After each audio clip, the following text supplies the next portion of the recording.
ఏపీలో కూటమి ప్రభుత్వం గత ఏడాది అధికారంలోకి రాగా ఎన్నికల సమయంలో ఇచ్చిన హామీలను ప్రభుత్వం ఒక్కొక్కటి అమలు చేసే దిశగా వెళ్తుంది.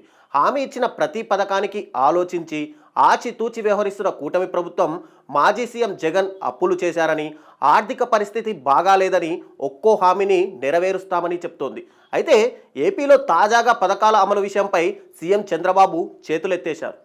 అయితే వాస్తవాలు కూడా ప్రజలకు చెప్పకపోతే ఇంకా నేను రాలేదే, లేదంటే చేసేయలేకపోతున్నాడు, డబ్బులున్నాయి ఎందుకు చేయలేదు, నేను చేస్తా అన్నాడు కదా, నమ్ముకున్నాం కదా అనే ఫీలింగ్కి వస్తున్నారు. అది కూడా చెప్పాలి. ఇప్పుడు గవర్నమెంట్ ఆఫ్ ఇండియా ఇచ్చారు, ఒక 15,000 కోట్లు వరల్డ్ బ్యాంక్ నుంచి అమరావతికి ఇచ్చారు, ఒక 12,150 కోట్లు పోలవరానికి ఇచ్చారు, ఒక 11,114 కోట్లు రివైవ్కి ఇచ్చారు. కానీ ఆ డబ్బులు నేను వెల్ఫేర్కి ఇవ్వలేకపోతున్నాను.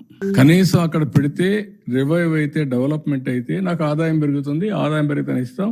ఇంకొంచెం ఫ్లెక్సిబిలిటీ కోసం ఆలోచిస్తున్నాం. ఎక్కడ ఫ్లెక్సిబిలిటీ వస్తే అక్కడ అవసరమైతే బారో చేసినా సరే I want to give my commitments. తల్లికి వందనం కానీ, లేకపోతే రైతులకు ఇవ్వాల్సిన రైతు భరోసా కానీ I want to give it. ఏది రైతైనా అవస్థపడాలి, గవర్నమెంట్ అయినా అవస్థపడాలి. నాకు ఫ్లెక్సిబిలిటీ ఉంటే నేను అవస్థ తీసుకోవడానికి సిద్ధంగా ఉన్నా. ఆ ప్రయత్నంలోనే అనునిత్యం ఉన్నాం. మా డిపార్ట్మెంట్కి అదే చెప్పాం. They are also doing same exercise.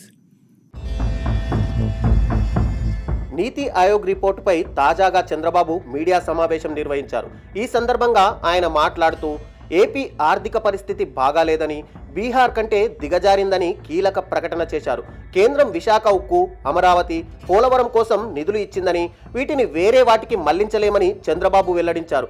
AP ఆర్థిక పరిస్థితి మెరుగ్గా ఉంటే వెంటనే ఏమాత్రం ఆలోచించకుండా పథకాలు అమలు చేసేవాళ్లమని, నిజాలు ఏంటో ప్రజలకు తెలియాలనే చెబుతున్నట్టు తెలిపారు. ఏపీ ఆర్థిక పరిస్థితి మెరుగుపడగానే తల్లికి వందనం, అన్నదాత సుఖీభవ పథకాలు అమలు చేస్తామన్నారు.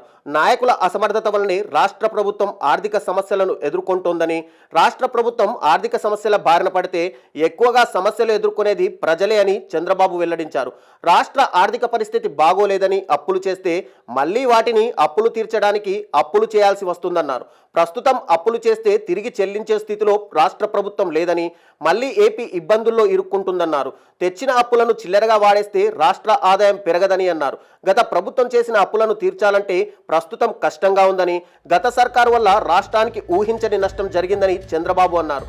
పెట్టుబడులు పెట్టామని, త్వరలో లక్షల ఉద్యోగాలు వస్తాయన్నారు. వృద్ధి రేటు పెరిగితే ఆదాయం పెరుగుతుంది, తద్వారా అప్పులను తగ్గించుకోవచ్చని తెలిపారు. గత ప్రభుత్వ హయాంలో కనీసం తలసరి ఆదాయం పెరగకపోవడంతో రాష్ట్రం అప్పుల్లో ఉండిపోయిందన్నారు. ఈ అప్పులను తీర్చడానికి కొంత సమయం పడుతుందని, ఇచ్చిన హామీలు అన్నింటినీ కూడా నెరవేర్చే వరకు ప్రజలు అర్థం చేసుకోవాలన్నారు. తమ రాష్ట్ర ప్రజలకు తప్పకుండా మంచి పాలన ఇస్తామని చంద్రబాబు వ్యాఖ్యానించారు.